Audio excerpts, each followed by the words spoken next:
Welcome. Hi there. My name is Dr. Tapper. I'm a doctor here in Omaha, Nebraska. Can you state your address for the record? 16909 Burke Street. I came here tonight. It was my night to put the children to bed.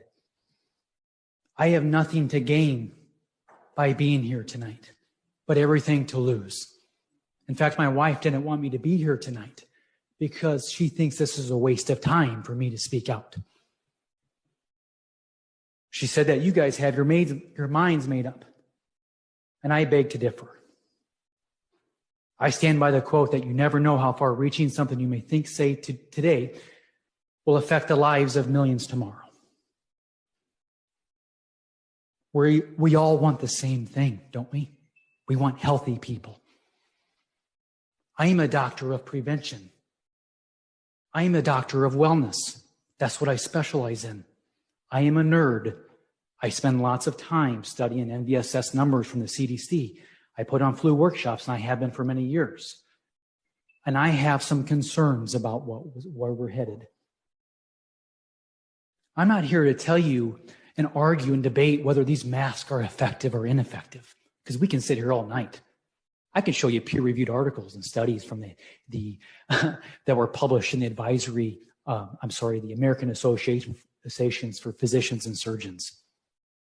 But what I'm here to tell you is that we're basing all of these lockdowns, these restrictions, these mandates on faulty testing. In other words, we don't have a pandemic of people falling over dead. What we have is a pandemic of false positives.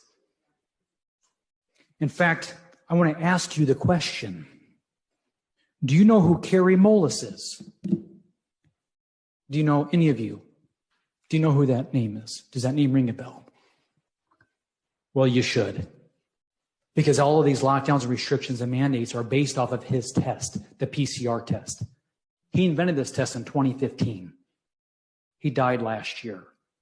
I have videos, if you want, I will send you the interview of him stating this exact, and I quote, anyone can test positive for practically anything with a PCR test. If you run it long enough with PCR, you do it well, you can find almost anything in anybody. It doesn't tell you that you're sick. This test was never meant to be diagnostic. It doesn't tell you whether you're sick or not. This test is a DNA grab. We do a culture swab in the posterior cavity of the sinuses. If this is such a deadly disease, why can't we swab your mask? Why can't we do saliva? You're telling me you need to go 3 inches deep in the posterior cavity, millimeters from the blood-brain barrier, to do a swab test. 2 minutes. Clinicals 101.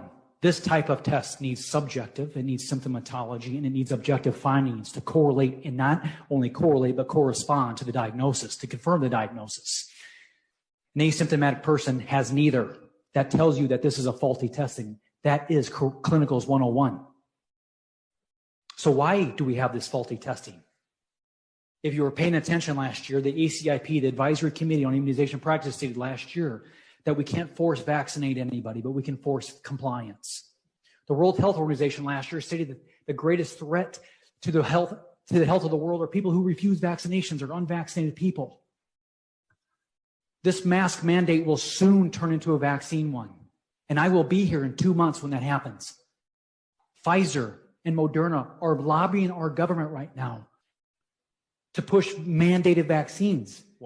There were bills last year sweeping our nation to eradicate medical freedoms, and we need to understand that.